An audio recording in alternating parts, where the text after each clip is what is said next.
Assalamualaikum warahmatullahi wabarakatuh. Alhamdulillah. Selalu saja kita memuji Sang Pencipta Allah atas segala nikmat dan dilimpahkan kepada kita. Terutama nikmat Islam dan iman, di mana di atasnya lah kita hidup dan mati. Dan juga kita panjatkan salawat dan taslim, salam hormat kita kepada utusan Allah Subhanahu wa taala yang telah membawa kepada kita hukum halal haramnya sehingga kita faham mana yang dibolehkan, mana yang dilarang, yaitu Nabi besar Muhammad sallallahu alaihi wasallam.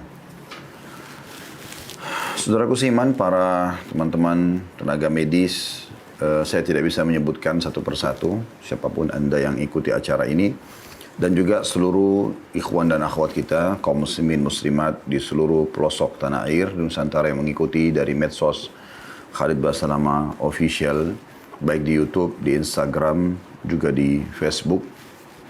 Pada siang ini insya Allah kita akan membahas sebuah tema yang sebenarnya setiap muslim harus memahaminya secara mendalam dan memang menjadikan sebagai pondasi hidupnya. Karena memang ini adalah asas daripada kenapa kita diciptakan. Bahkan syarat utama untuk menjadi seorang muslim, dia harus mengikrarkan dua kalimat syahadat. Dan potongan pertamanya adalah Asyhadu an la ilaha illallah wahdahu la syarikalah. Yaitu aku bersaksi tidak ada Tuhan. Tuhan artinya pencipta, pemilik, penguasa, yang menghidupkan, yang mematikan, yang menurunkan hujan, yang menggantikan siang dan malam, kecuali Allah. Dan tidak ada sekutu bersamanya. Ini teman-teman sekalian asas daripada setiap seorang muslim dalam melalui atau menelusuri kehidupan mereka di dunia dan akhirnya juga menuju ke akhirat. Ini adalah sumber kebahagiaan. Saya akan coba bagi menjadi beberapa poin supaya bisa lebih terstruktur ya bahasan kita tentang beriman kepada Allah Subhanahu wa taala. Pertama sekali dulu saya akan nyatakan poin pertama, teman-teman. Kebahagiaan kalau kita mengenal Tuhan hanya satu, yaitu Allah. Bagaimana tidak? Pada saat Anda melihat ke langit sana, apapun yang dijangkau oleh mata Anda di situ, apakah itu pergantian siang malam, hujan yang turun, bintang-bintang, ya planet-planet, dan yang tidak terjangkau oleh mata, masih banyak tentunya para ilmuwan pun menyatakan itu ya. Masih terlalu banyak mungkin benda di angkasa sana, kalau bahasa agama kita makhluk yang tidak diketahui oleh manusia. Semua itu, ini disimpan dulu di samping. Kemudian juga semua yang Anda bisa jangkau di bumi.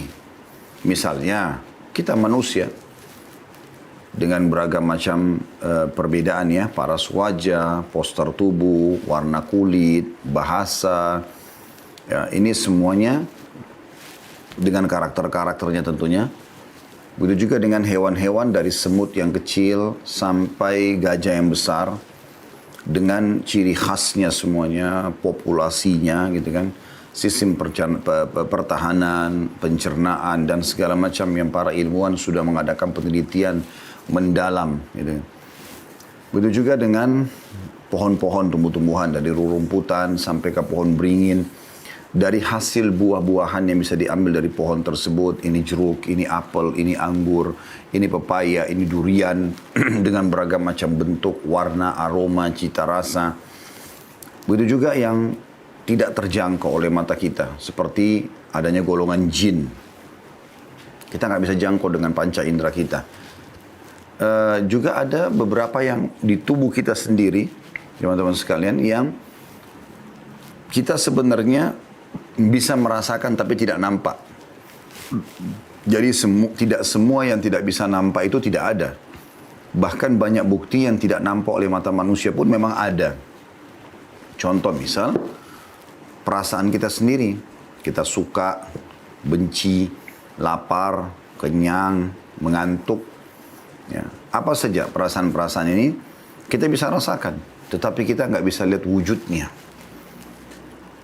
Begitu juga teman-teman sekalian yang ada di kedalaman lautan, yang terjangkau oleh mata kita, ataupun tidak terjangkau oleh mata kita dari jumlah makhluk yang tidak terhitung. Jenis-jenis ikan, dan segala macam jenis makhluk yang ada di lautan itu, yang bahkan populasinya ada yang lebih banyak daripada manusia. Semua itu di langit, di daratan, di bumi, di kedalaman lautan, terjangkau atau tidak terjangkau oleh mata kita. Kata rahasianya adalah La ilaha illallah. Tidak ada Tuhan, pencipta, pemilik, penguasa, yang menghidupkan, yang mematikan, yang mengadakan, yang menghilangkan, yang menambah, yang mengurangi, kecuali Allah. Itu asas kebahagiaan. Ini poin pertama. Anda bisa bayangkan teman-teman kalau ini tidak ada dalam diri kita. Kita setiap kali lihat satu makhluk, kita bingung. Ini makhluk dari mana asalnya? Ya, bukankah itu yang terjadi pada orang-orang ateis? Mereka bingung pada saat melihat makhluk tertentu. Sampai muncullah teori Darwin yang masyhur. Karena dia menolak ada Tuhan namanya Allah. Dan tidak masuk di akal dia karena tidak nampak depan mata dia. Dan nanti insya Allah kita akan coba jelaskan kenapa Allah tidak nampak gitu kan. Dalam pandangan syariat Allah SWT tentunya. Maka dia selalu coba membuat ya, ide-ide agar menolak adanya Tuhan itu. Dia buatlah ide yang sudah masyhur, manusia dari kerah. Hewan ini berubah jadi hewan ini, gitu kan. Kita lihat kalau di buku Darwin, tapi itu saya tidak sarankan Anda melihat. Tapi di buku dia buat ilustrasi-ilustrasi gambar kalau hewan laut itu akan keluar, dia itu cuma karikatur saja, keluar ke daratan, kemudian tiba-tiba dia bersayap, kemudian tiba-tiba berubah jadi burung, bisa terbang. Seperti itulah. Terus saja dia mengakali dan berusaha untuk mengutarakan ini dan itu demi untuk menolak ada Tuhan namanya Allah Subhanahu wa taala. Tapi ada satu statement yang disampaikan oleh Darwin dan itu tertulis dalam bukunya sampai dia meninggal. Dalam buku itu masih ada dan dia masih bingung dengan jawabannya. Yaitu dia setiap kali ketemu satu hewan atau apa dia langsung bilang sebelum ditanya oleh muridnya ini dari hewan ini. Dirasionalkanlah. Itulah contoh misalnya kerah yang bungkuk kecil berubah tiba-tiba agak tinggi, bungkukannya mulai tinggi terus tiba-tiba jadi manusia rontok semua burunya dan segala macam. Satu waktu Allah Subhanahu wa taala permalukan Darwin dengan seekor burung merak. Dan itu ada statement di bukunya dia tulis, ya, dia pernah mau pergi mengajar di kelas murid-muridnya, ternyata ditemukan di depannya dia ada burung merak yang datang, kemudian tidak buat apa-apa, hanya sekedar mengepakkan sayapnya. Dan kita sudah tahu burung merak begitu indahnya, ya warna-warni, coraknya tertata begitu rapi. Gitu. Teman-teman nanti setelah acara kita bisa kembali lagi melihat di YouTube, mungkin ketik burung merak, lihat beragam macam, ada yang warna putih, ada yang warna pink, ada yang warna merah, ada yang warna biru, ada yang hijau, segala macam hal. Dan luar biasa indahnya. Yang jelas teman-teman burung merak ini nggak buat apa-apa, cuma lewat depan Darwin, kepakin sayapnya, kemudian pergi. Maka Darwin terus berpikir, dari mana asalnya burung merak ini? Hewan apa yang kira-kira lebih dekat menurut dia yang bisa dia buat berita bohong kalau ini merak asalnya dari sini. Dan dia tidak temukan itu. Burung merak mau dikatakan masuk dalam kategori burung-burungan bersayap, tapi ya hewan apa yang mirip dengan dia dari hewan darat, dari hewan laut, dia nggak ketemu.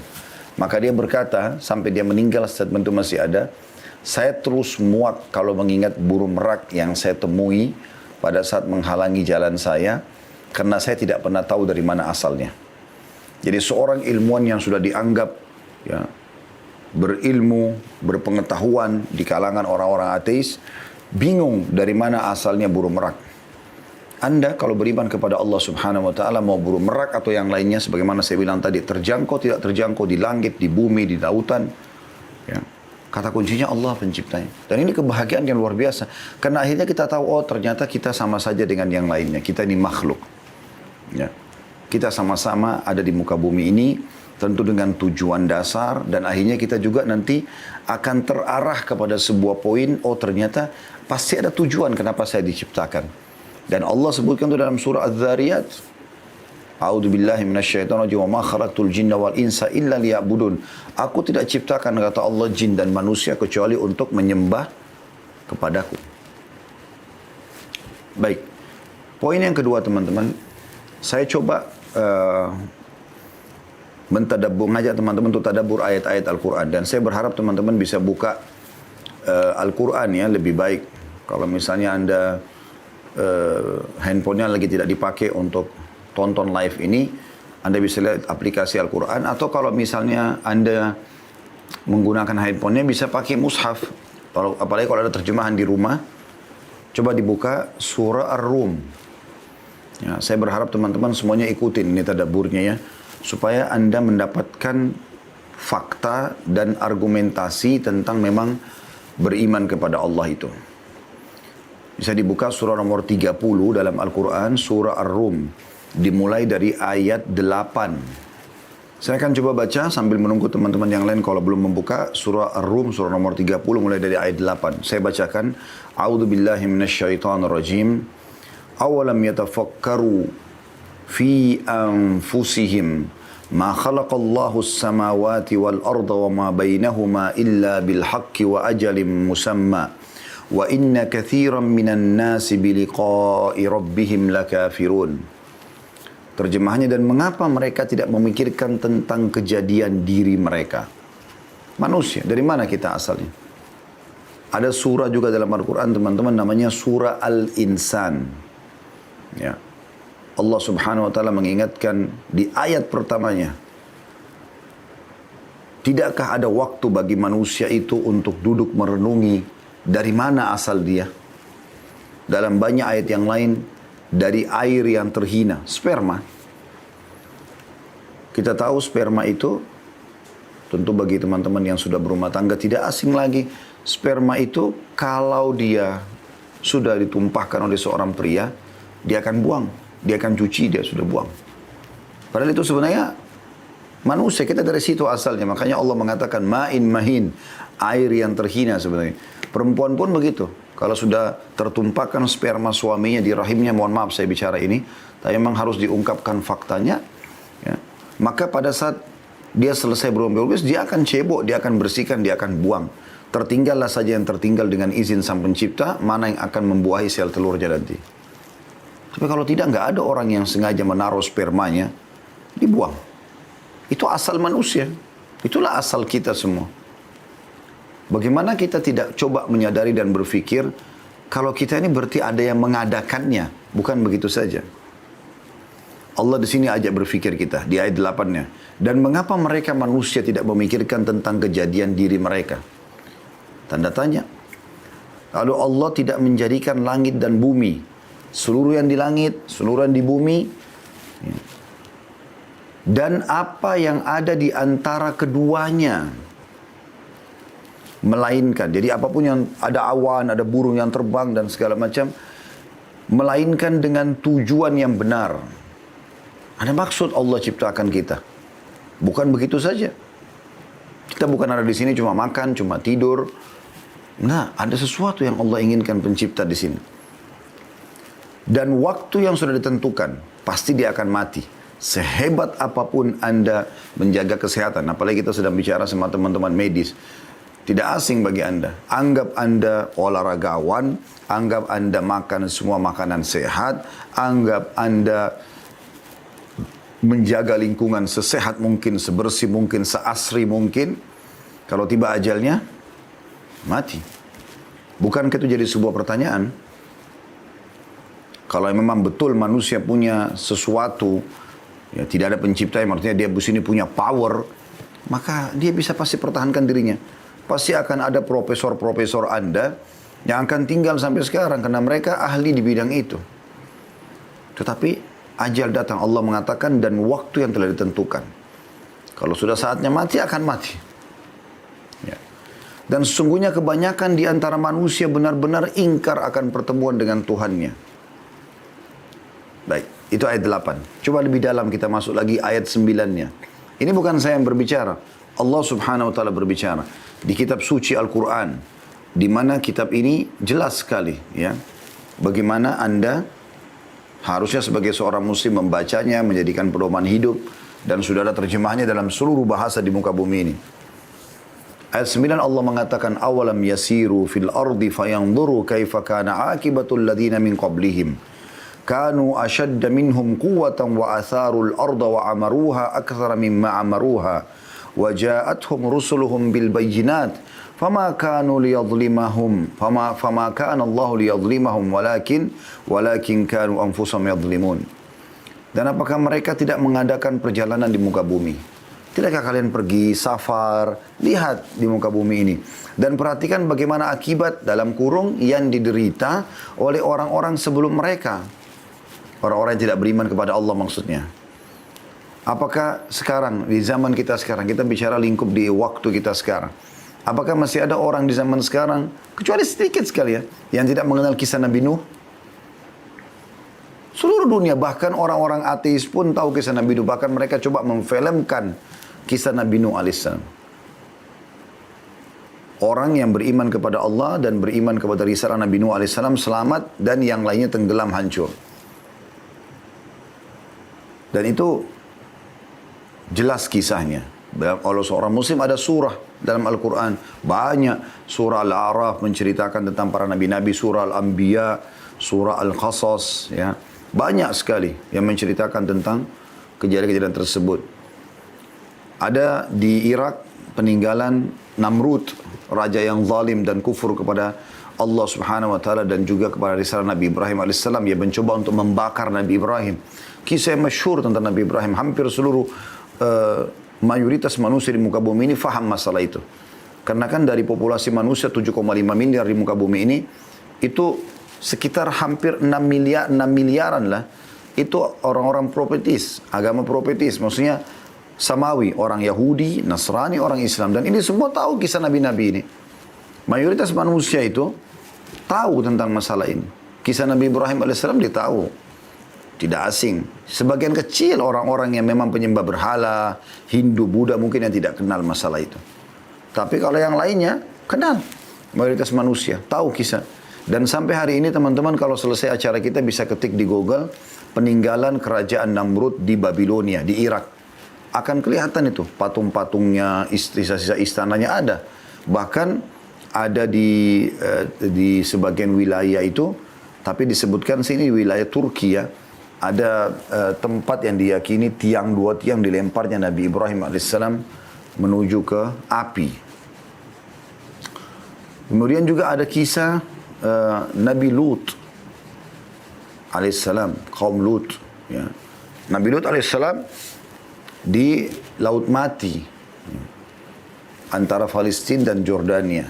Di Laut Mati itu ditemukan oleh para ilmuwan ada gunung-gunung yang terbalik. Jadi gunung biasanya ngerucutnya di atas, ini enggak terbalik. Nah memang Allah SWT gambarkan dalam Al-Quran tentang kisah mereka. Bahwasanya mereka dibalik oleh Allah Subhanahu Wa Taala negerinya. Ya. Fir'aun yang masyhur di Mesir sampai hari ini. Ya. Allah suruh kita pergi, bahkan Allah memudahkan manusia untuk bisa menyimpan muminya Fir'aun yang tenggelam, Ramses yang kesekian yang tenggelam pada saat itu. Ya, yang kufur kepada Allah dan juga menolak risalah Nabi Musa alaihissalam. Sampai hari ini kita bisa melihat piramidanya, ya. Bahkan kita bisa masuk museum. Saya sendiri pernah membimbing umrah plus Mesir pada saat itu di travel kami di Uhud Tour. Itu saya bawa jemaah masuk ke museum itu. Dan kita lihat peninggalan yang luar biasa, museum yang sangat besar. Berapa lantai itu berisikan semua peninggalan-peninggalan Fir'aun. Dan bahkan ada satu ruangan khusus untuk mumi-mumi. Mungkin ada sekitar, kalau saya tidak salah antara 6 sampai 7, saya lupa. Tapi salah satunya adalah Fir'aun yang diyakini, yang ditenggelamkan oleh Allah SWT. Yang memang Allah bilang dalam Al-Quran, Al-yawma nunajjika bi badanika litakuna liman khalfaka ayah. Hari ini kami selamatkan jasadmu atau badanmu, hai Fir'aun, agar kau menjadi tanda-tanda kebesaran kami bagi yang datang setelah kamu. Jadi banyak sekali fakta Allah SWT suruh kita jalan di muka bumi. Coba jalan, lihat itu. Ya. Dan semua orang-orang yang beriman selamat bersama nabi-nabi mereka. Semua orang-orang yang kafir tenggelam dan binasa dengan beragam macam hukuman tentunya. Ya. Nanti kita akan insya Allah coba baca setelah ini kita akan tadabburi surah Al-A'raf. surah nomor 7 ayat 160 nanti ya, tapi setelah selesai kita baca surah Ar-Rum ini, kita akan coba tadabburi bagaimana Allah SWT menceritakan kisah-kisah umat sebelum kita itu. Dan di zaman Nabi Muhammad SAW yang paling dekat dengan kita, bagaimana Abu Jahal, Abu Lahab, Umayyah bin Khalaf, ya, Syaibah, Al-Walid, dan banyak tokoh-tokoh kafir Mekah yang kufur kepada Allah Subhanahu wa taala, kufur kepada Nabi Muhammad SAW, maka Allah SWT binasakan mereka. Ya. Mereka terbunuh mayoritasnya di perang Badr. Dan itu buku-buku sejarah Nabi sudah menukil kepada kita. Bahkan sampai hari ini, Anda kalau pergi umrah masih bisa mengunjungi lokasi perang Badr. Dan di situ ada kuburan para syuhada muslimin. Ada perang Uhud, bagaimana Allah Subhanahu wa taala membinasakan mereka di peperangan-peperangan itu. Bagaimana Mekah takluk, ya, di zaman pembebasan kota Mekah, Fathih Mekah, kurang lebih di tahun 8 Hijriah. Dan akhirnya Nabi SAW menghancurkan semua patung-patung yang disembah oleh mereka pada saat itu. Dan akhirnya sekarang menjadi pusat ibadah kaum muslimin. Dan terlalu banyak.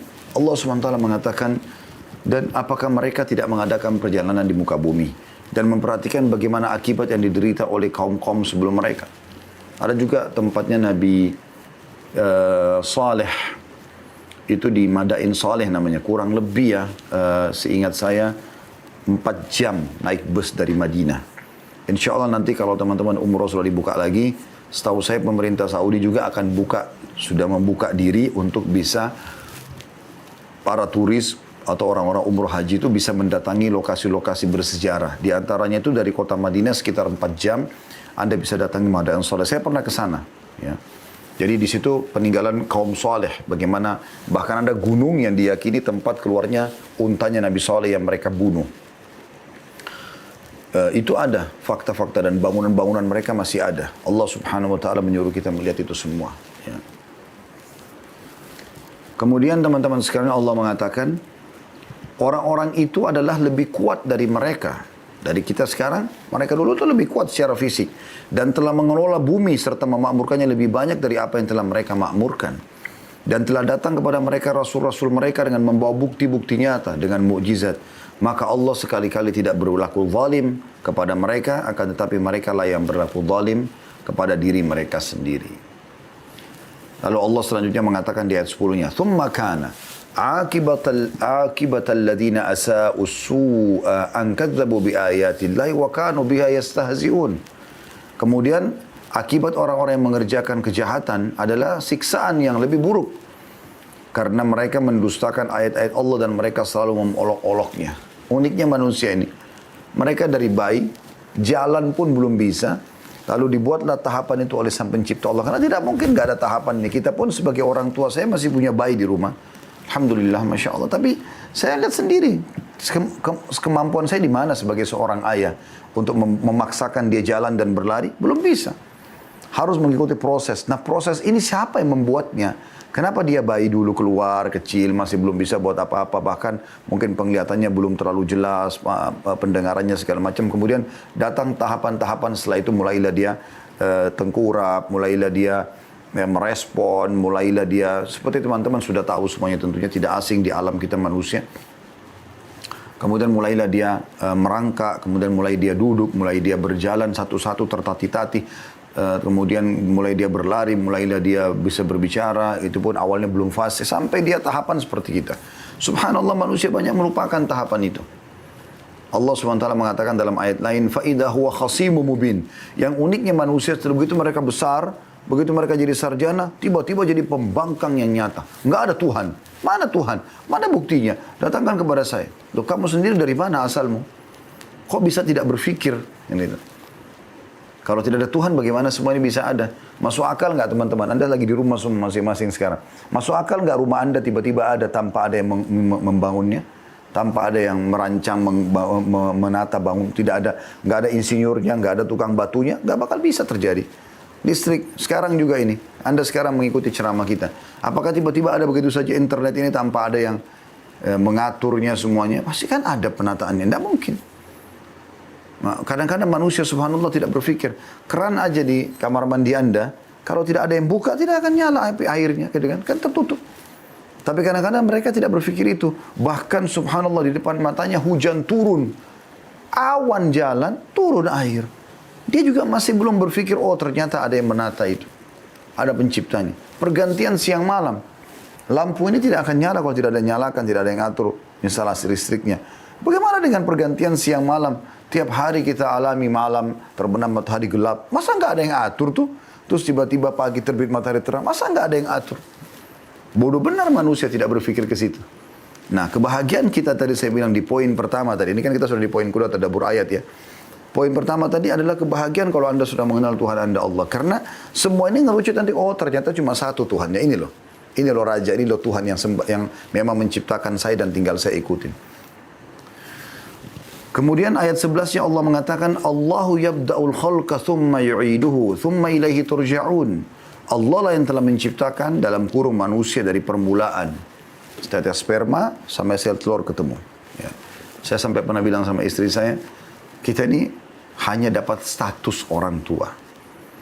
Nggak ada andil saya, nggak ada andil kamu sedikit pun ya, di anak kita ini. Kita cuma status. Saya pemilik sperma, kamu pemilik sel telur. Dan ada yang mengatur sistem itu. Berapa banyak sperma sudah tertumpahkan. Dan berapa yang membuahi sel telur. Dihitung jari. Bahkan secara medis sudah terbukti. Gumpalan sperma yang tertumpah dari laki-laki itu ada miliaran calon manusia di situ. Miliaran, bukan satu dua. Gitu kan? Tapi dengan ada zat asam di rahim segala macam. Akhirnya banyak sperma yang mati. Cuma dengan sebuah sistem yang sangat peka. Dan teliti hanya jenis tertentu atau yang Allah inginkan, pencipta inginkan sampai kepada sel telur. Saya bahkan pernah tonton ilmiahnya bagaimana sperma yang sangat kecil diperbesar sekian kali lipat, itu bergerak dengan ekornya dengan cepat, bagian kepalanya, kemudian dia seperti mendapatkan sebuah perintah dan mengetahui di mana sel telur. Yang uniknya sel telur didatangkan dalam gambar itu dibesarkan, dia bilang ini dibesarkan sekian kali lipat. Dan ini sebenarnya lebih halus daripada debu. Dia pun tersembunyi di antara bulu-bulu halus yang ada di rahim itu.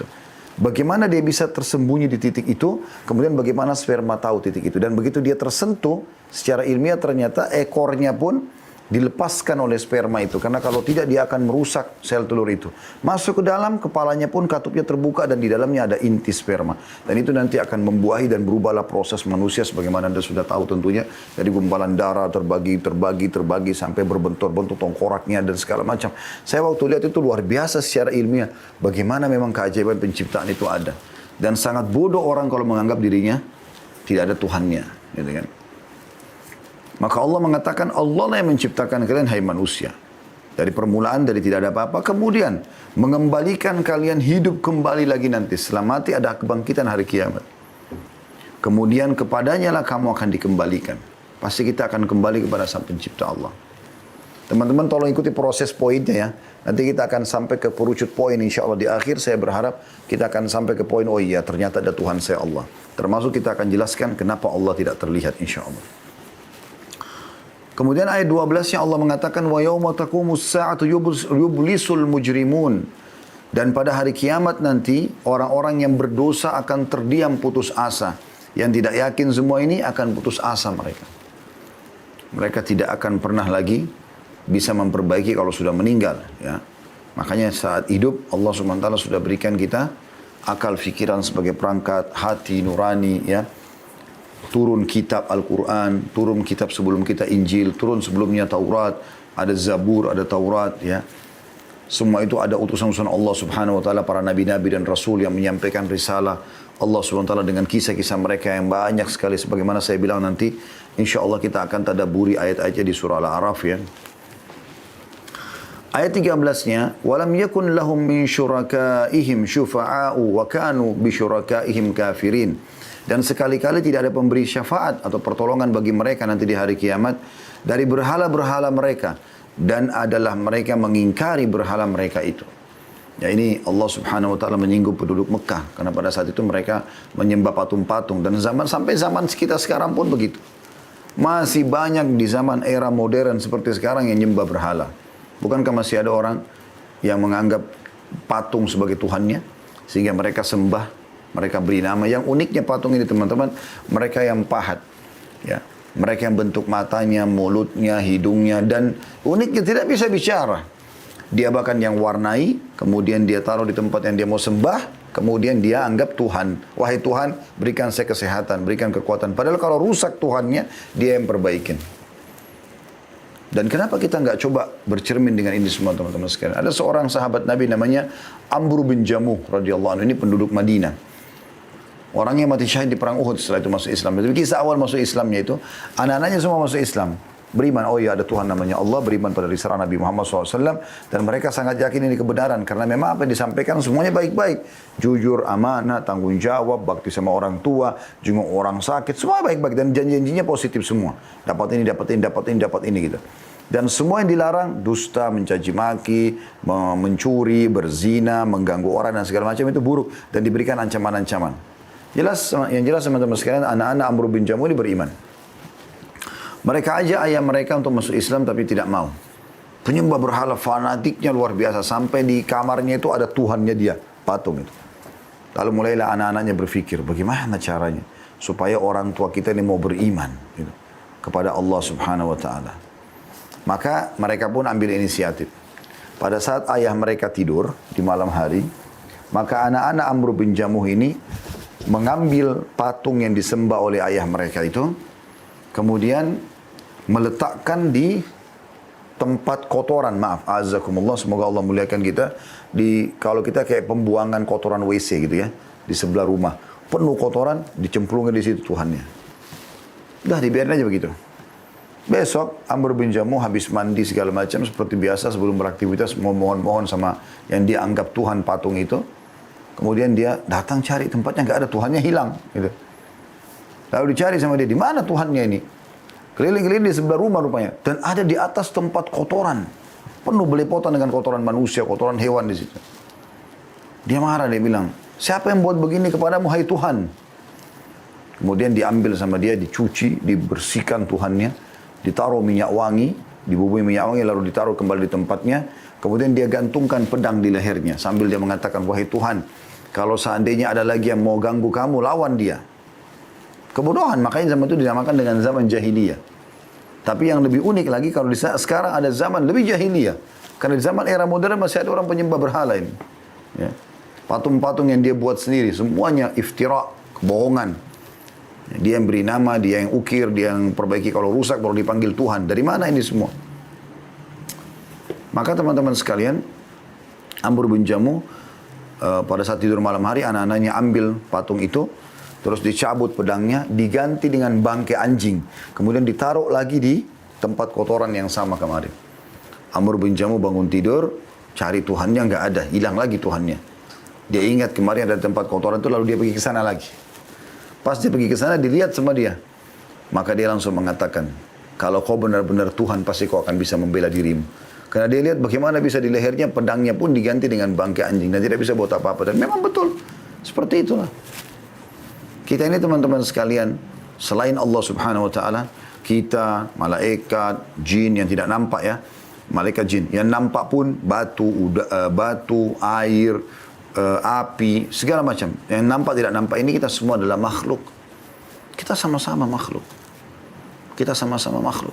Ya, nanti akan saya sebutkan ayatnya ya. Kalau kita semua sama-sama makhluk. Sedikit kita keluar daripada ayat ini, teman-teman bisa buka juga Al-Quran supaya saya tidak lupa ya. Surah Al-A'raf, surah nomor 7 ayat 194. Karena memang tidak ada yang bisa teman-teman menjelaskan lebih nyata dan lebih real, lebih masuk akal daripada Al-Quran. Makanya saya ajak teman-teman tadabbur ini. Sudah? Surah Al-A'raf, surah nomor 7 ayat 194. Bunyinya begini. A'udzubillahi minasyaitonirrajim. Nanti kita kembali lagi ke surah Ar-Rum ya. Ini saya cuma kuatkan apa yang saya jelaskan terakhir tadi. Kalau semua ini, selain Allah SWT adalah makhluk seperti kita. Sama. Kita tidak boleh menyembah mereka. Kita boleh menunggangi mereka sebagai fasilitas untuk mengenal Allah Subhanahu Wa Taala. Allah mengatakan di Al-A'raf 194, A'udzu billahi minasyaitonir rajim, innal ladzina tad'una min dunillahi ibadun amsalukum fad'uuhum falyastajibu lakum in kuntum shadiqin. Sesungguhnya mereka yang kamu seru selain Allah, semuanya makhluk. Dalam kurung yang lemah, yang serupa juga dengan kamu. Jadi kita sama semua jenis hewan-hewan, tumbuh-tumbuhan, jin, manusia, malaikat, semua api, batu, udara, semua makhluk seperti kalian. Lemah bahkan kata Allah.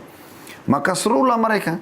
Lalu biarkan mereka memperkenankan permintaanmu jika kamu orang-orang yang benar. Lalu Allah mengatakan, ini yang uniknya tentang berhala-berhala terutama ya. Apalagi patung-patung yang disembah. Di ayat setelahnya, 195 Allah mengatakan, Alahum arjulun yamshuna biha, am lahum aydin yabtishuna biha, am lahum a'yunun yubsiruna biha, am lahum adhanu yasma'una biha, qul ud'u syuraka'akum thumma kiduni fala tundirun. Apakah mereka berhala-berhala itu mempunyai kaki-kaki untuk berjalan, atau mempunyai tangan untuk memegang dengan keras, menggenggam, atau mempunyai mata untuk melihat, atau mempunyai telinga untuk mendengar? Katakan hai Muhammad kepada mereka, panggillah, serulah berhala-berhalamu itu yang kamu anggap sekutu Allah. Kemudian lakukanlah tipu daya untuk mencelakakanku dan jangan kamu tunda lagi. Maksudnya, coba suruh berhala-berhala itu hukum saya, kata Nabi Allah SWT menyuruh Nabi Muhammad SAW bilang itu. Kalau itu Tuhan kalian, coba suruh berhala-berhala itu ganggu saya, bisa nggak? Nggak bakal bisa apa-apa. Gitu kan? Jadi ini jelas sekali bagaimana penyampaian Allah Subhanahu wa ta'ala yang luar biasa gitu ya. Baik teman-teman, kita kembali lagi ke tadi surah ya Ar-Rum. Kita lanjutkan, tadi sudah sampai di ayat 13. Kita lanjut ayat 14-nya. A'udzubillahi minasyaitonirrajim. Wa yauma taqumus saatu yauma idzin yatafarraqun. Dan pada hari kiamat nanti, di hari itu mereka akan bergolongan-golongan, yang beriman, yang kafir, gitu kan. Lalu Allah mengatakan di ayat 15-nya, fa ammal ladzina amanu wa amilus solihati wa hum fi rawdatin yuhbarun. Adapun orang-orang yang beriman, yakin Allah ada, lalu mengerjakan amal saleh, sholat, puasa, zakat, haji yang sudah kita tahu, bakti pada orang tua, bersedekah dan segala macam, ya. Maka mereka di dalam surga dan mereka bergembira. Di hari kiamat begitu. Di dunia mereka bahagia, di akhirat mereka bahagia. Di dunia ini orang beriman semuanya bahagia teman-teman. Kenapa tidak bahagia? Orang kita tahu kita diciptakan oleh Allah SWT ada tujuannya dan kita sudah tahu tujuannya, kita kerjakan tujuan itu. Kan itu luar biasa gitu. Dan kita boleh makan, boleh minum, boleh mengejar prestasi terbaik kita. Kalau orang beriman tidak boleh makan, tidak boleh biologis, tidak boleh minum, tidak boleh pakai baju bagus, tidak boleh kejar prestasi. Mungkin wajar orang tidak beriman. Tapi orang beriman silakan. Yang penting konsepnya 5 huruf. Halal. Dan jauhi 5 huruf. Haram. Dan semua yang haram itu jauh lebih sedikit daripada yang halal. Halal lebih banyak. Allah haramkan babi, Allah ganti dengan sapi, kambing, kelinci, ayam, semua hewan air. Banyak. Haram itu cuma sebagai ujian saja Allah berikan. Di akhirat mereka meninggal masuk surga abadi dalam kegembiraan yang luar biasa. Itu Allah janjikan di ayat 15. Ayat 16-nya Allah mengatakan, ada juga kelompok-kelompok yang tidak mau kufur kepada Allah. Wa ammal ladzina kafaru wa kadzdzabu bi ayatina wa liqa'il akhirati fa ulaika fil 'adzabi muhdharun. Adapun orang-orang yang kafir dan mendustakan ayat-ayat kami, maksudnya Al-Qur'an, serta mendustakan menemui hari akhirat, maksudnya akan menuju ke akhirat. Mana ada itu akhirat, mana itu surga dan neraka. Serta mendustakan menemui hari akhirat, maka mereka tetap berada di dalam siksaan atau neraka. Wa na'udzubillah. Ayat 17-nya, wa subhanallahi hina tumsuna wa hina tusbihun.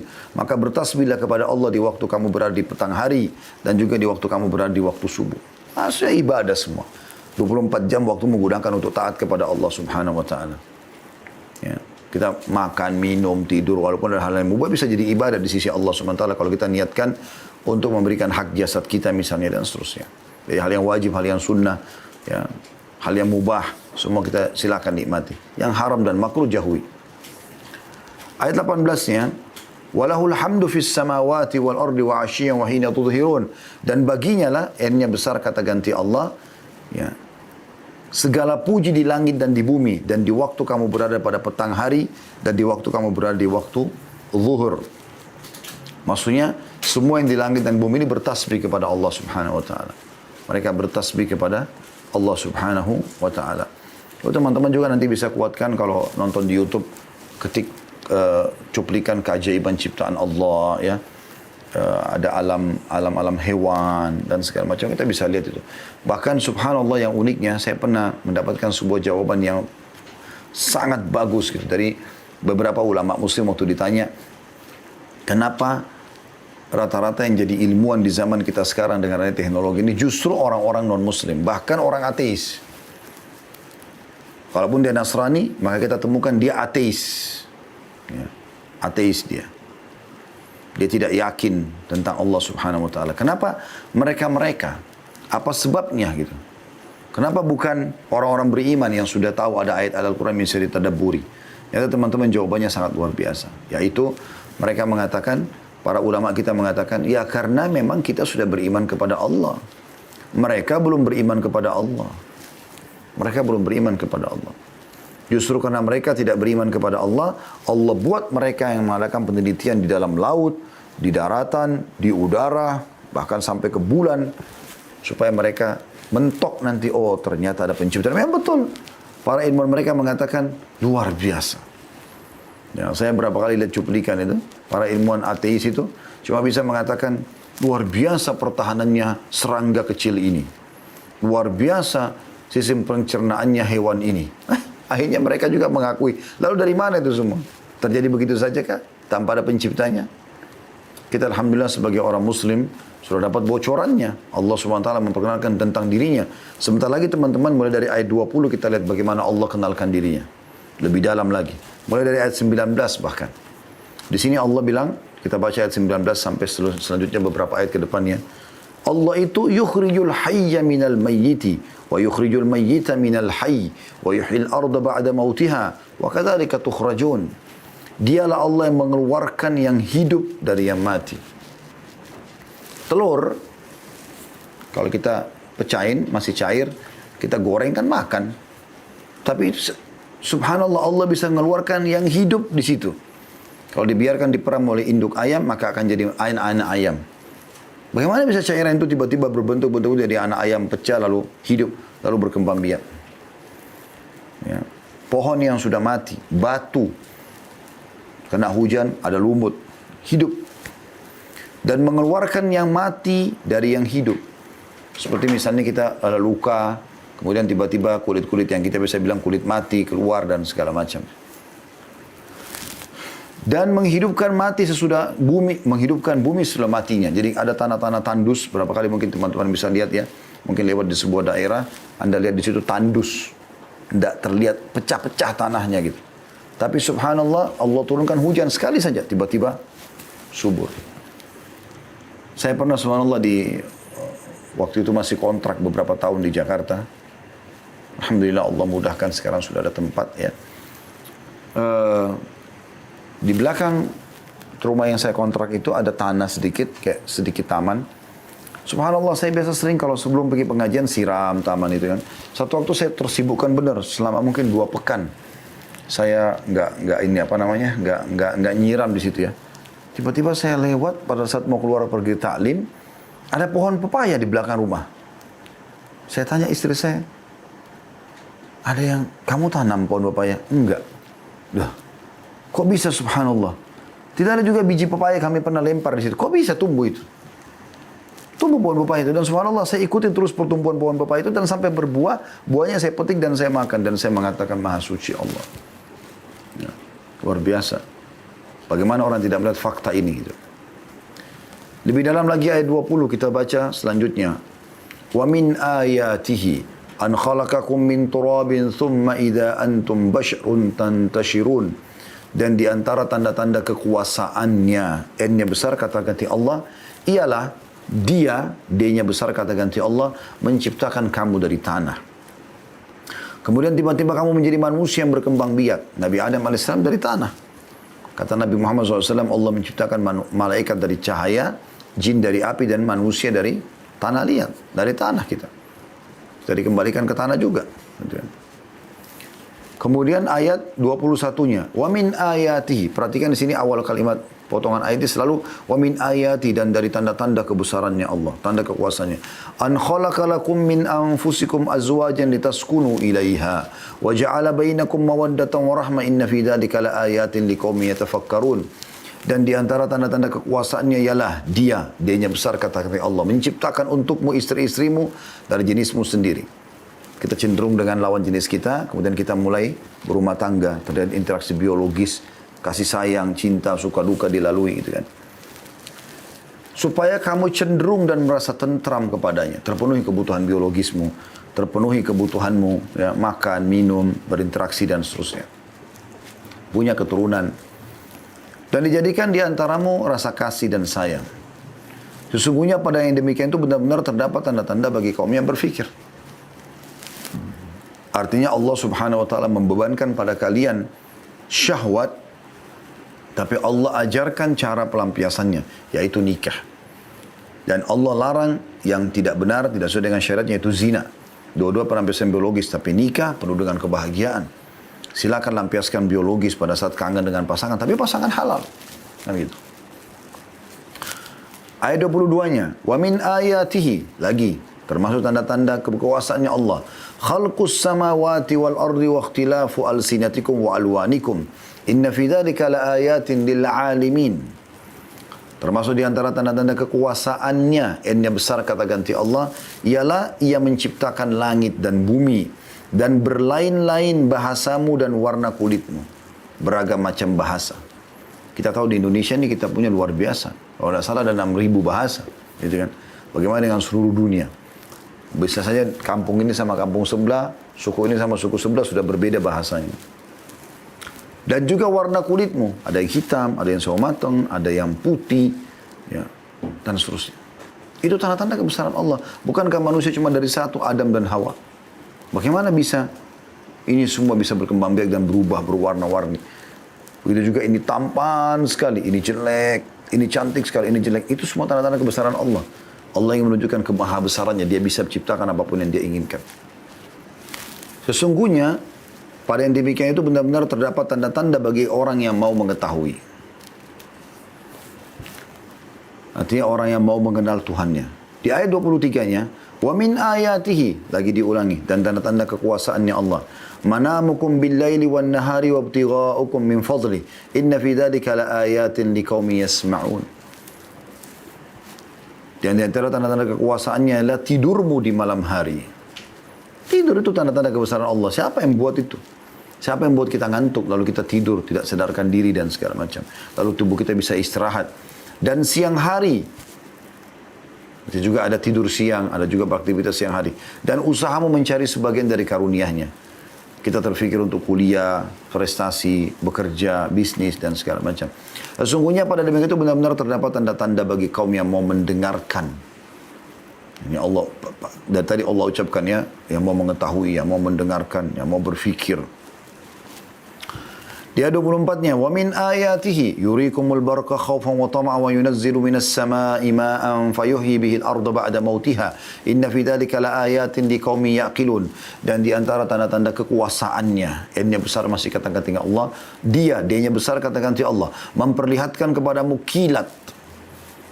Saya yakin kita semua pernah lihat kilat. Untuk apa? Allah bilang, untuk menimbulkan ketakutan dan harapan. Ayo takut kepada Allah. Ini pasti ada yang ciptakan. Masa tiba-tiba nyambar petir nggak ada yang buat? Dan kemudian ada harapan agar diselamatkan dari petir itu. Mintanya kepada siapa? Ya telah membuat petir itu.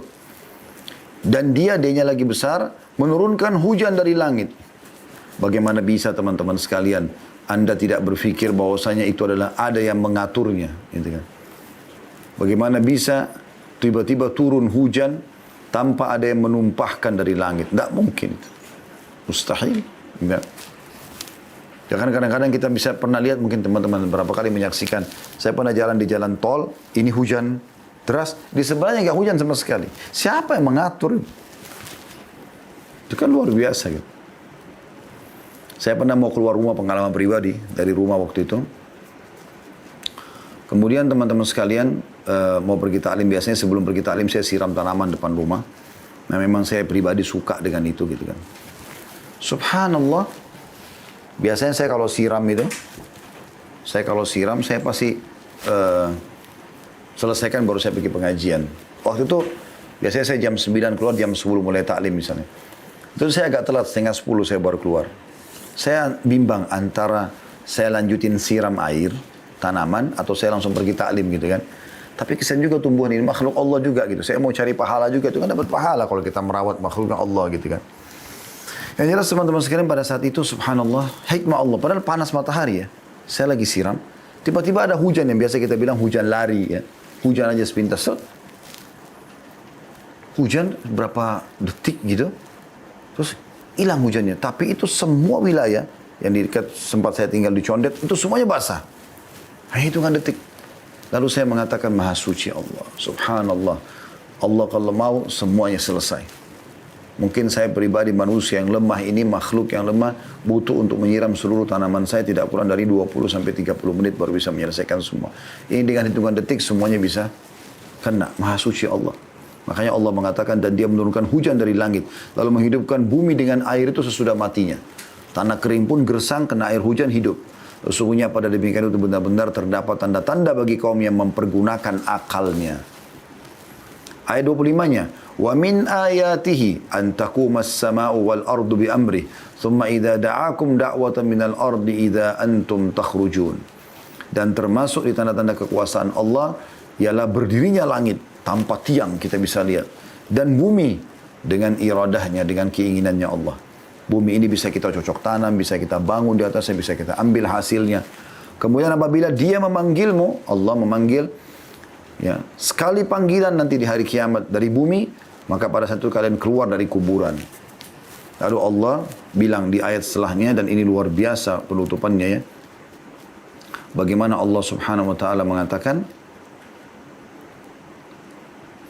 walahu man fis samawati wal ardi kullun lahu qanitun. Dan kepunyaannya lah Allah, semua atau siapa saja yang ada di langit dan di bumi, semuanya hanya kepadanya tunduk. Ya. Saya tutup dengan ayat 27-nya ya. Wa huwa alladhi yabda'ul khalqa thumma yu'iduhu wa huwa ahwanu alayhi wa lahul mathalul a'la fis samawati wal ardi wa huwal azizul hakim. Dan dialah yang menciptakan manusia dari permulaan.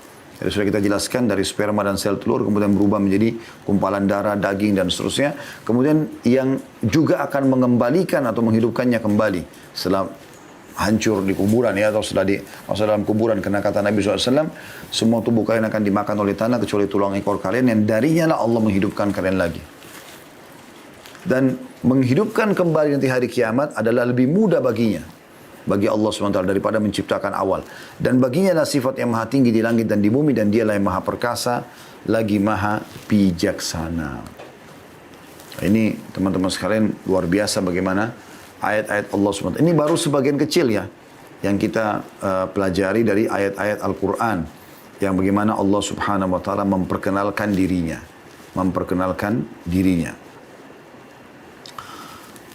Kemudian teman-teman sekalian, kita akan coba masuk ke surah Al-A'raf ya.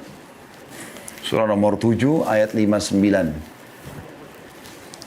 Teman-teman silakan dibuka. Sekali lagi Al-A'raf surah nomor 7 ayat 59. Ini kisah tentang nabi-nabi sebelum Nabi Muhammad SAW. Bagaimana Allah SWT menggambarkan kisah mereka mendakwahi kaumnya. Al-A'raf 59 saya bacakan. A'udzubillahi minasyaitonirrajim. Laqad arsalna Nuhan ila qaumihi faqala ya qaumi i'budullaha ma lakum min ilahin ghairuh inni akhafu 'alaikum 'adzab yaumin 'azim. Sesungguhnya kami telah mengutus Nuh kepada kaumnya. Lalu ia berkata, wahai kaumku, sembahlah Allah, sekali-kali tidak ada Tuhan bagimu selainnya. Sesungguhnya kalau kamu tidak menyembah Allah, aku takut kamu akan ditimpa azab hari besar atau hari kiamat. Jadi bagaimana Allah menggambarkan tentang Nabi Nuh dengan kaumnya ya. Ayat 60-nya, qala al-mala'u min qaumihi inna lanaraka fi dhalalin mubin. Para pemuka-pemuka dari kaumnya berkata, sungguhnya kami memandang kamu berada dalam kesesatan yang nyata. Ayat 61-nya, qala ya qaumi laysa bi dhalalatun walakinni rasulun min rabbil alamin. Nuh berkata, hai kaumku, aku ini bukan sesat. tetapi aku adalah utusan dari Tuhan alam semesta membawa hukumnya. Ayat 62-nya, "Uballigukum risalati rabbi wa ansahu lakum wa a'lamu minallahi ma la ta'lamun." Aku sampaikan kepadamu amanah-amanah Tuhanku. Nanti pesan-pesannya mana yang halal, mana yang haram, mana yang diperintahkan, mana yang dilarang. Dan aku memberi nasihat kepadamu dan aku mengetahui dari Allah apa yang tidak kamu ketahui. Ayat 63-nya, "Awa ajibtum an ja'akum dzikrum min rabbikum ala rajulin minkum liyunzirakum wa litattaqu wa la'allakum turhamun." Dan apakah kamu tidak percaya dan merasa heran bahwa datang kepada kamu peringatan dari Tuhanmu dengan perantara seorang laki-laki dari golonganmu agar dia memberi peringatan kepadamu dan mudah-mudahan kamu bertakwa dan supaya kamu mendapat rahmat. Artinya, kenapa kalian heran ya melihat dan menyaksikan bahwasanya utusan Allah dari kalangan manusia? Karena ini banyak, hampir seluruh umat-umat sebelum kita yang kufur kepada risalah para nabi, mereka mengatakan, masa kamu sih utusan Allah?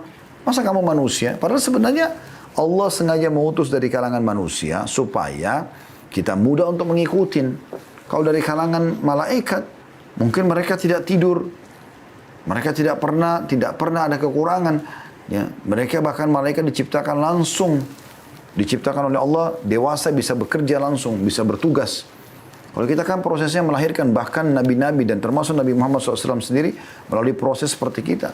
Dari sperma ayahnya ketemu sel telur sampai jadi manusia, dari masa kanak-kanak dulu dan seterusnya sampai dewasa, sampai akhirnya diutus menjadi nabi.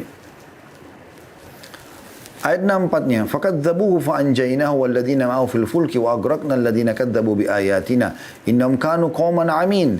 Dan maka mereka mendustakan Nuh. Kami enggak mau tahu. Kau enggak mungkin utusan Allah. Ya, Allah itu siapa? Mereka kufur, lalu mereka tetap sembah berhala. Kemudian kami selamatkan dia, Nuh, dan orang-orang yang bersamanya dalam bahtera. Dan kami tenggelamkan orang-orang yang mendustakan ayat-ayat kami. Sungguhnya mereka adalah kaum yang buta mata hatinya. Kemudian Allah ceritakan Nabi yang lain, Nabi Hud alaihissalam kepada kaum Ad. Ayat 65-nya, "Wa ila 'adin akhahum Huda, qala ya qaumi ibudullaha ma lakum min ilahin ghairu afala tattaqun." Dan kami mengutus juga kepada kaum Ad, saudara mereka Hud. Maksudnya dari kalangan mereka sendiri, kayak kita orang Indonesia dari orang Indonesianya gitu kan. Ini dari suku Ad sendiri. Maka Hud berkata, "Hai kaumku, sembahlah Allah. Sekali-kali tidak ada Tuhan bagimu selain darinya. Maka mengapa kamu tidak bertakwa kepadanya? Kenapa kau tidak mau patuh kepada Allah?" Qala al-mala'u alladhina, setelahnya ayat 66, "Qala al-mala'u alladhina kafaru min qaumi inna lanaraka fi safaha.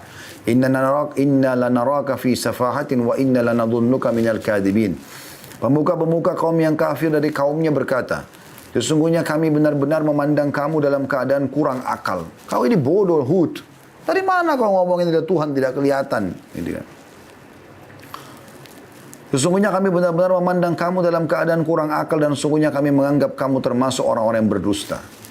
Ayat 67-nya, Nabi Hud menjawab, alaihissalam, "Qala ya qaumi laysa bi safahatun walakinni rasulun min rabbil alamin." Hud berkata, "Hai kaumku, tidak ada padaku kekurangan akal sedikit pun. Tapi aku ini adalah utusan dari Tuhan alam semesta." Ayat 68-nya, "Uballigukum risalati rabbi wa ana lakum nasihun amin." Aku menyampaikan amanah-amanah Tuhanku kepadamu dan aku hanyalah pemberi nasihat yang terpercaya bagimu. Perlu kita garis bawahi ya, semua nabi-nabi dan rasul yang diutus oleh Allah SWT ini pasti orang yang terpercaya, jalur nasabnya baik, orangnya tampan, orangnya cerdas, semua itu ya. Sehingga memang kaumnya tidak ada hujjah, tidak ada argumentasi untuk menolak sebenarnya. Ayat 69-nya, "Awa ajibtum an ja'akum dzikrum min rabbikum ala rajulin minkum liyunzirakum wadhkuru idh ja'alakum khulafa'a min ba'di qaumi nuhin wa zadakum bil khalqi bastah fadhkuru ala Allahi la'allakum tuflihun." Dan apakah kamu tidak percaya dan heran bahwa datang kepadamu peringatan dari Tuhanmu yang dibawa oleh seorang laki-laki di antaramu untuk memberi peringatan kepadamu? Maksudnya kenapa kau heran kalau utusan Allah itu adalah manusia supaya mudah kau ikutin. Dan ingatlah, oleh kamu sekalian di waktu Allah menjadikan kamu sebagai pengganti-pengganti yang berkuasa sesudah lenyapnya kaum Nuh. Jadi ternyata kisah Nabi Nuh itu masyhur di kaumnya Nabi Hud, kaum Ad. Karena yang selamat pada saat terjadi banjir besar Nabi Nuh hanya yang ada di kapal Nabi Nuh saja, alaihi salatu wassalam. Maka keturunannya semua ini adalah yang dari turunan yang ada di kapal Nabi Nuh saja. Yang lainnya semua sudah hancur. Kaum Ad tahu benar itu. Maka kaum Nabi Hud mengingatkan kepada mereka. Ya, ingatlah nikmat-nikmat Allah. Ketika di waktu Allah menjadikan kalian pengganti-pengganti yang berkuasa sesudah lenyapnya kaum Nuh. Dan Tuhan telah melebihkan kekuatan tubuh dan keperawakanmu dari kaum Nabi Nuh. Karena kaum Nabi Ad, ya, kaum Nabi Hud ini, kaum Ad ini lebih tinggi-tinggi, lebih besar-besar mereka. Ya, bahkan mereka bisa menjebol, ya, gunung-gunung yang mereka jadikan sebagai memahat-mahatnya untuk menjadikan sebagai bangunan. Maka ingatlah nikmat-nikmat Allah supaya kamu mendapat keberuntungan. Lalu kaumnya Nabi Hud, kaum Ad berkata di ayat 70-nya, qalu ajitana lina'budallaha wahdahu wa nadhara ma kana ya'budu aba'una fa'tina bima ta'iduna in kunta minas sadiqin. Maka mereka tiba-tiba membangkang lalu berkata, apakah kamu datang kepada kami hai Hud agar kami hanya menyembah Allah saja dan meninggalkan apa yang biasa disembah oleh bapak-bapak kami, berhala-berhala yang mereka sembah. Maka datangkanlah azab yang kamu ancamkan kepada kami jika kamu termasuk orang-orang yang benar. Maka Nabi Hud akhirnya berkata di ayat 71-nya, qala qad waqa'a 'alaikum min rabbikum rizqun wa ghadab atujadilunani fi asma'in sammaytumuha antum wa aba'ukum ma nazzalallahu biha min sultan fantadiru inni ma'akum minal muntadirin. Maka ia berkata, sesungguhnya sudah kami sesungguh sudah pasti kamu akan ditimpa azab dan kemarahan dari Tuhanmu. Karena perkataan kalian itu, suruh minta datangkan azab saja, naudzubillah. Apakah kamu sekalian hendak membantah dengan aku tentang nama-nama berhala? Apakah kalian mau ajak aku berdebat dengan berhala-berhala, nama-nama berhala yang kalian buat-buat sendiri?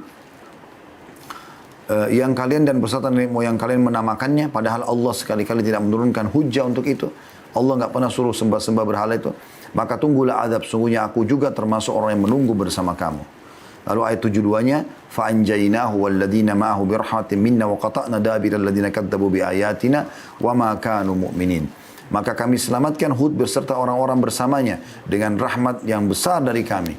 Maksudnya dihancurkan kaumnya dan Hud diselamatkan dengan orang beriman. Dan kami tumpas orang-orang yang mendustakan ayat-ayat kami dan tidaklah mereka termasuk orang beriman. Itu juga dengan setelahnya kaum Thamud, kaumnya Nabi Saleh.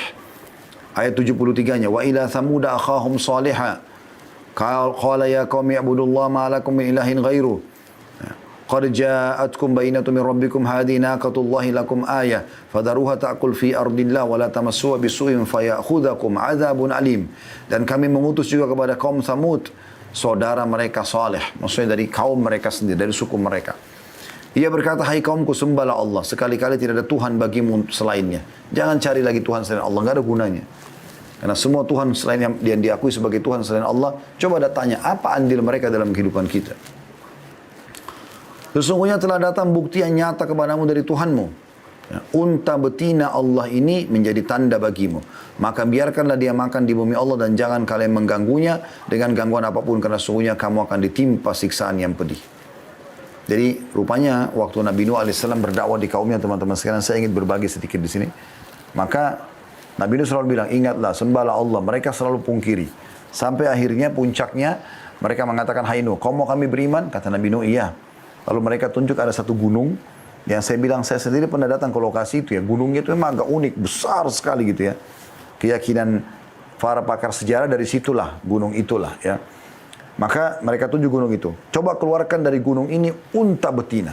Sebenarnya mereka tujuannya bukan untuk beriman, teman-teman. Mereka hanya mau mencari kesalahan Nabi Saleh saja, kaum Thamud ini. Maka mereka akhirnya mengatakan, coba keluarkan dari gunung. Kata Nabi Saleh, ya saya lihat. Coba keluarkan dari gunung itu unta betina. Tidak cukup, hai Saleh. Unta betina itu harus bisa memberikan susu untuk kami semua. Satu negeri ini semua minum susu dari unta itu. Begitu luar biasa mereka menantang gitu. Maka pada saat itu teman-teman sekalian, mereka kaget atau Nabi Saleh mengatakan, apakah kalau saya minta kepada Allah, apa yang kalian minta ini dikeluarkan betul-betul dari gunung ini unta betina dan bisa memberikan susu kalian akan beriman? Mereka bilang tentu saja. Di depan mata mereka Nabi Saleh berdoa dan terbuka gunung itu, keluar unta betina. Itu yang Allah sebutkan dalam ayat ini. Ya, unta betina itu, ya, kenapa betina? Karena mereka minta susu dari betina itu, dari unta itu. Keluar, kemudian mereka lihat. Dan subhanallah, mereka penduduk negeri, kaum Samud ini, mereka tidak perlu memerah susu unta itu. Satu ekor unta akan keliling ke rumah orang-orang, mereka tinggal taruh wadah, tiba-tiba terperas sendiri susunya unta itu dan mereka tinggal minum. Sebagai tanda-tanda kebesaran Allah. Tapi rupanya mereka justru membuat kerusakan. Orang-orang kafir di antara mereka tidak bisa terima itu, lalu mereka membunuh unta itu. Kita lanjutkan kisahnya, ayat 74-nya. وَاذْكُرُوا إِذْ جَعَلَكُمْ خُلَفَاءَ مِنْ بَعْدِ عَادٍ وَبَوَّأَكُمْ فِي الْأَرْضِ تَتَّخِذُونَ مِنْ سُهُولِهَا قُصُورًا وَتَنْحِتُونَ الْجِبَالَ بُيُوتًا فَاذْكُرُوا آلَاءَ اللَّهِ وَلَا تَعْثُوا فِي الْأَرْضِ مُفْسِدِينَ. Dan ingatlah olehmu di waktu Tuhan menjadikan kamu pengganti-pengganti yang berkuasa sesudah kaum Ad. Jadi ini kayak berurutan. Tadi kaum Ad, kaumnya Nabi Hud, itu setelah Nuh. Dan mereka tetap kufur, Allah binasakan. Datang lagi di kaum Samud, sama kufur lagi. Nabi Saleh ingatkan lagi, ingatlah di waktu Tuhan menjadikan kamu pengganti-pengganti yang berkuasa sesudah kaum Ad dan memberikan tempat bagimu di bumi. Kamu dirikan istana-istana di tanah-tanahnya yang datar dan kamu pahat gunung-gunungnya untuk dijadikan rumah. Dan maka ingatlah nikmat-nikmat Allah dan janganlah kamu merajalela di muka bumi membuat kerusakan. Ya.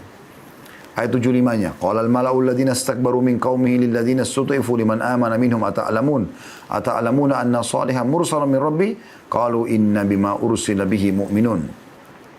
Maka pemuka-pemuka tokoh Nabi Saleh yang sombong, mereka berkata kepada kaumnya yang dianggap lemah, yang telah beriman kepada Nabi Saleh, tahukah kamu, apakah kamu yakin bahwasanya Saleh diutus menjadi rasul dari Tuhannya? Mereka menjawab, sesungguhnya kami beriman kepada wahyu yang Saleh diutus untuk menyampaikannya. Maksudnya yang telah beriman kepada risalah Nabi Saleh mengatakan, ya tentu saja kami yakin dia utusan Allah, dia bawa kebenaran.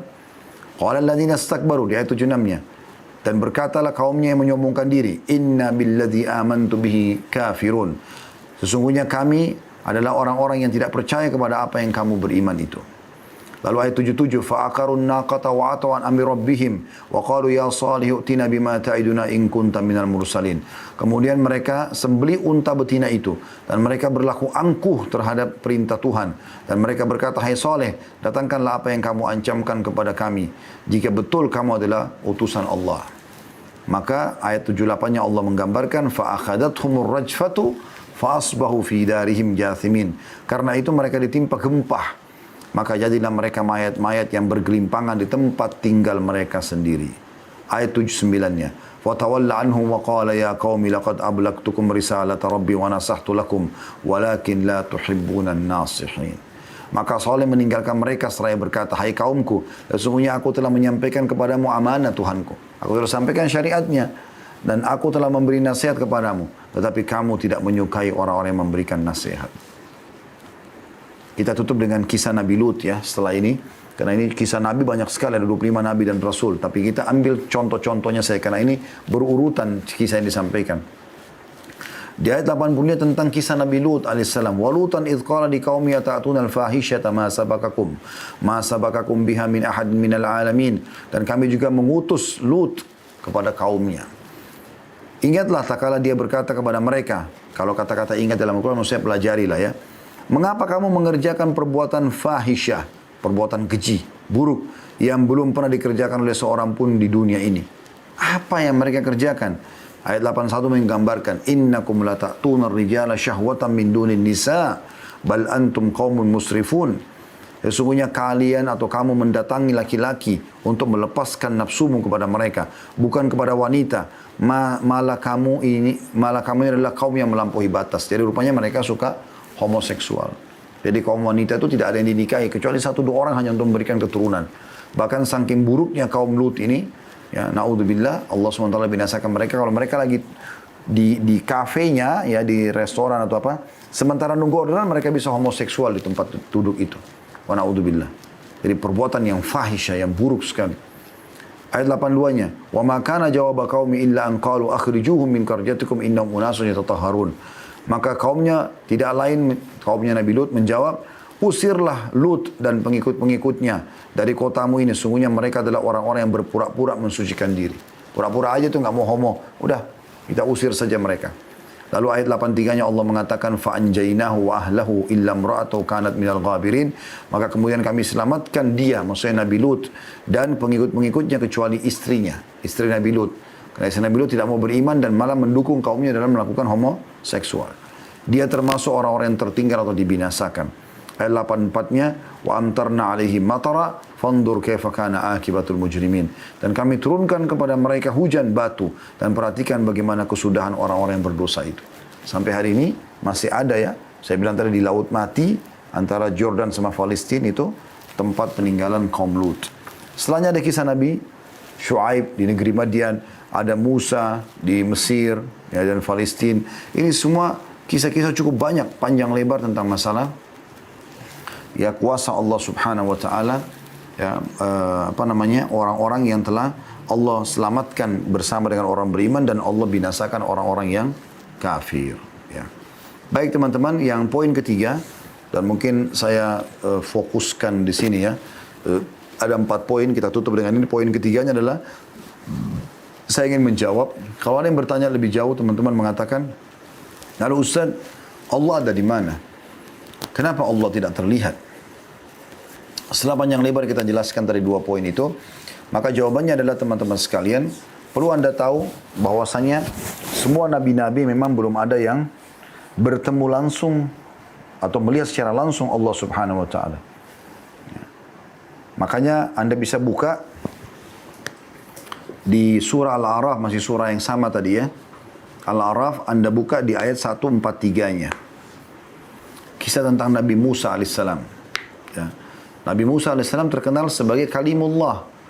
Nabi yang Allah ajak ngomong, gitu kan, ajak ngobrol. Tetapi untuk menyampaikan tentang hukum-hukum Allah SWT. Tapi di sini Nabi Musa pada saat sedang menerima Taurat selama 40 hari di Bukit Tursina, dia sempat minta kepada Allah agar diperlihatkan Allah itu. Allah memperlihatkan dirinya untuk dia gitu.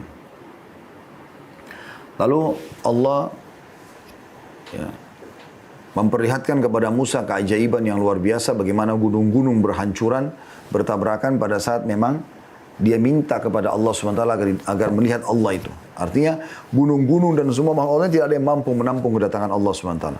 Dan bagaimana Musa AS pingsan pada saat itu. Kita dengarkan ayatnya dalam surah Al-A'raf 143. A'udzu billahi minasyaitonir rajim.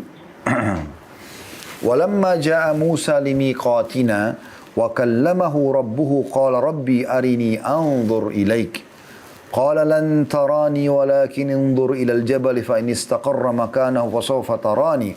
Falamma tajalla rabbuhu lil-jabal ja'alahu falamma tajalla rabbuhu lil-jabal ja'alahu dakkan wa kharra Musa sa'iqa.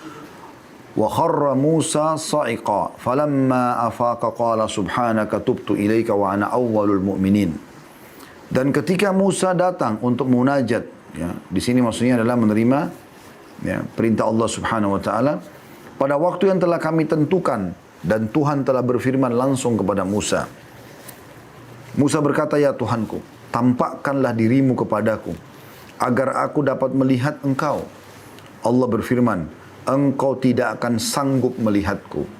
Di sini ada penggunaan kalimat, teman-teman kalau lihat bahasa Arabnya dalam Al-Quran itu lan tarani, lan tarani, qala lan tarani. Bisa dilihat bahasa Arabnya ya. Qala lan tarani di ayat tadi, di baris kedua dari ayat ini. Lan ini teman-teman digunakan dalam bahasa Arab kalau seseorang mau memastikan tidak akan pernah bisa.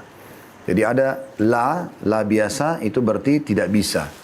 Ada lam dengan mim, lam bacanya tidak pernah atau kalau tadi tidak, kalau lam tidak pernah, kalau lam sama nun dibaca lan artinya tidak akan pernah. Allah menggunakan itu. Pada saat Nabi Musa mengatakan, ya Tuhanku perlihatkanlah dirimu kepadaku. Maka Allah mengatakan, qala lan tarani. Kau tidak akan pernah bisa melihatku, hai Musa. Ya. Tetapi kalau kau tetap penasaran, lihatlah ke gunung-gunung di sekitarmu. Kalau gunung-gunung itu bisa menampung kedatanganku, ya, bisa tetap di tempatnya sedia kala, maka kau akan bisa melihatku. Gitu kan? Maka pada saat Tuhannya Allah ya, Diperhatikan di situ Al-A'raf 143. Jadi Tuhan berfirman, sekali-kali kau tidak akan sanggup melihatku. Tapi lihatlah ke bukit itu atau gunung-gunung, jika ia tetap di tempatnya seperti sedia kala, niscaya kau dapat melihatku. Tak kala Tuhannya menampakkan diri kepada gunung itu, ya, dijadikanlah gunung itu hancur luluh, tidak bisa menampung Allah Subhanahu wa taala. Dan Musa pun jatuh pingsan karena kaget melihat gunung-gunung bertabrakan satu sama yang lain, hancur semuanya. Maka setelah Musa sadar dari pingsannya, maka dia mengucapkan, Maha suci Engkau, aku bertobat kepada Engkau dan aku adalah orang-orang yang pertama beriman. Nah, ayat ini apa pelajaran yang bisa kita ambil? Allah SWT memang belum terlihat di dunia. Waktu Nabi Muhammad SAW, teman-teman sekalian, menikah dengan Aisyah radhiyallahu anha dalam hadits Bukhari, maka pertanyaan pertama Aisyah kepada Nabi SAW, Ya Rasulullah, maksudnya pada saat anda mi'raj ke langit, hal tara rabbak, apakah anda melihat Tuhan anda Allah? Maka apa kata Nabi SAW? Allahu nurun ala nur anna arah. Allah itu cahaya di atas cahaya, bagaimana aku bisa melihatnya? Makanya Nabi Muhammad SAW menjelaskan bahwasanya dalam sebuah hadis yang sahih juga, kalian akan melihat Tuhan kalian pertama kali nanti di mahsyar. Ya, di tempat kita dibangkitkan dalam bentuk cahaya seperti bulan purnama di malam Lailatul Qadar. Cahaya yang terang. Tidak ada yang menghalangi antara kita dengan Tuhan kita Allah. Tapi masih dalam bentuk cahaya. Kita belum bisa melihat zat mulianya Allah Subhanahu wa ta'ala. Tapi semua orang pada saat itu tahu ini adalah Tuhannya Allah. Tidak ada lagi yang memungkirinya pada saat itu. Ya? Nah, pertanyaan selanjutnya, lalu kapan kita bisa melihat zatnya Allah? Maka jawabannya di surga. Dan yang bisa lihat fisik Allah Subhanahu wa ta'ala, zat Allah Subhanahu wa ta'ala, zat Allah Subhanahu wa ta'ala adalah orang-orang yang masuk surga saja. Orang kafir, munafik, yang kekal di api neraka tidak akan pernah lihat Allah selamanya. Makanya kata Nabi SAW dalam sebuah hadits Bukhari, nanti pada saat ahli surga sudah masuk ke dalam surga, lalu kemudian Allah SWT bertanya kepada para ahli surga, apakah kalian sudah puas dengan apa yang aku berikan? Kata mereka, apalagi yang kami harapkan ya Allah, setelah engkau selamatkan kami dari api neraka, dan engkau masukkan kami ke dalam surga. Maka Allah Subhanahu wa ta'ala pun mengangkat tirainya atau hijabnya, sehingga pertama kali ahli surga melihat kepada Allah. Dan pada saat itu, padahal mereka sudah merasakan dayang-dayang, baju sutra, istana dari emas, segala macam kenikmatan yang luar biasa, mereka merasa nikmat yang sudah tidak bisa terhingga lagi gitu. Makanya mereka membahasakan tadi, Ya Allah, nikmat apa lagi setelah Engkau selamatkan kami dari api neraka, Engkau masukkan kami ke dalam surga. Maka Allah pun mengangkat hijabnya, kemudian mereka melihat Allah pertama kalinya ahli surga di situ. Semoga insya Allah kita termasuk ini. Maka mereka pun serentak mengatakan, Ya Allah, tidak ada nikmat yang mengalahkan melihat wajahmu yang mulia. Gitu kan? Maka ini nikmat terbesar di surga, melihat Allah Subhanahu wa ta'ala. Dan ahli neraka tidak akan melihat Allah Subhanahu wa ta'ala dalam zatnya yang mulia itu. Karena itu sebuah nikmat yang sangat besar dan mulia. Seperti itulah. Dan juga ada pertanyaan teman-teman, lalu di mana Allah Subhanahu wa ta'ala? Jawabannya adalah Allah ada di atas langit sana. Makanya kita kalau berdoa mengangkat tangan ke langit. Gitu kan? Makanya juga hadis yang menjelaskan kalau tertinggal sepertiga malam Allah turun ke langit bumi. Juga pernah ada seorang wanita jalan bersama majikannya. Dia kebetulan hamba sahaya, seorang budak di depan Nabi SAW. Lalu Nabi tahan, lalu Nabi SAW tanya kepada orang yang lewat tadi, mengatakan, sebentar saya ingin tanya budakmu ini. Kata orang itu, silahkan. Maka Nabi SAW tanya, di mana Allah? Maka budak wanita itu menunjuk ke langit, mengatakan di langit. Kemudian berkata, Nabi Muhammad SAW, lalu saya siapa? Kata wanita itu, kau adalah utusannya. Maka kata Nabi SAW kepada majikannya, bebaskan budakmu ini, karena dia adalah orang yang beriman. Ya, saya pernah subhanallah waktu diajarkan ini di kampus kami di Madinah dulu oleh dosen akidah. Beliau mengatakan, salah satu tanda Allah di atas langit juga secara rasional ya. Kalau anda punya anak kecil, dan kalau teman-teman ikuti acara ini punya anak kecil ya, masih kecil, belum rusak fitrahnya, belum terkontaminasi dengan ilustrasi-ilustrasi yang tidak masuk akal. Ya, kadang-kadang kan ada kartun-kartun Jepang, apalah macam-macam, ada manusia batu di langit, ini masih fitrah. Dan ini saya praktikan hampir kepada seluruh anak saya. Alhamdulillah, beberapa Allah amanahkan kepada saya anak-anak. Saya tanya, selama masih fitrah saya tanya, di mana Allah? Karena dosen kami dulu suruh tanya, coba tanya, secara otomatis teman-teman uniknya mereka tunjuk ke langit. Berapa kali saya bilang sama istri saya, coba saksikan. Bagaimana kuasa Allah SWT, yang Allah itu ada di atas sana. Nah, seperti itulah memahami. Yang terakhir teman-teman, poin yang keempat adalah kita coba menjelaskan kisah-kisah, atau kita tuduh dengan kisah-kisah orang yang sudah beriman kepada Allah Subhanahu wa Ta'ala. Banyak sekali contoh kisah masalah ini ya. Tapi ada seseorang yang bernama Abdullah. Abdullah ini kisah klasik tentunya, orang dulu saleh, sangat soleh. Dia tinggal dalam kemahnya, kemudian dia lagi makan siang waktu itu. Sementara dia makan, dia masukkan makanan di mulutnya, tiba-tiba ada orang dari jauh dengan kecepatan tinggi kudanya. Dia jalan, turun dari kudanya, debu berterbangan, lalu dia buka pintu kemahnya Abdullah ini. Lalu dia mengatakan, wahai Abdullah, wahai Abdullah. Abdullah yang lagi makan tadi tiba-tiba memberhentikan makanannya, kemudian mengatakan kepada dia, iya. Dia bilang, saya baru melihat anakmu dibunuh orang. Jadi mungkin Bapak Ibu yang punya rasa cinta kepada anak-anaknya tahu masalah ini. Bagaimana naudzubillah kalau seseorang menemukan informasi anaknya mati. Tadinya sehat, tidak ada apa-apa ini. Uniknya, Abdullah ini cuma mengatakan kalimat begini. Inna lillahi wa inna ilaihi raji'un. Kami milik Allah, kami akan kembali kepada Allah. Udah, dia kembali makan lagi. Maka yang bawa informasi ini penasaran, lalu dia mengatakan, wahai Abdullah, anakmu mati ditusuk orang. Dia berhenti unyaan mulutnya, lalu dia mengatakan lagi, inna lillahi wa inna ilaihi raji'un. Kami milik Allah, kami akan kembali kepada Allah. Dia makan lagi, dia lanjutkan kunyaannya. Orang ini kena penasaran, lalu dia mengatakan, wahai Abdullah, demi Allah, saya lihat dengan mata kepala saya, anakmu ditusuk pisau dadanya oleh orang, mati. Dia pikir tadi Abdullah di 2 kali berita ini, mungkin belum dengar benar nih kalau anaknya yang mati. Maka tiba-tiba Abdullah mengatakan, sama, inna lillahi wa inna ilaihi raji'un. Kami milik Allah, kami akan kembali kepada Allah. Kemudian dia melanjutkan makannya.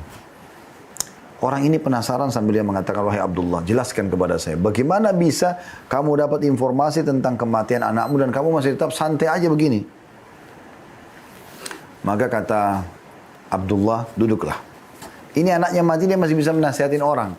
Dia mengatakan, ketahuilah, kita ini sebagai seorang muslim, sangat yakin tentang ajal yang sudah Allah tentukan. Ketahui, anakku mati, bukan karena ditusuk oleh orang itu, tapi karena ajalnya sudah datang. Dia di tempat itu atau bukan di tempat itu, di waktu ditusuk atau tidak ditusuk, tetap aja dia akan mati di saat itu. Tempatnya pun sudah Allah tentukan gitu kan. Maka itu cuma proses. Lalu untuk apa saya balas dendam? Sementara makanan yang sedang saya makan ini diperintahkan juga oleh Allah untuk saya habiskan.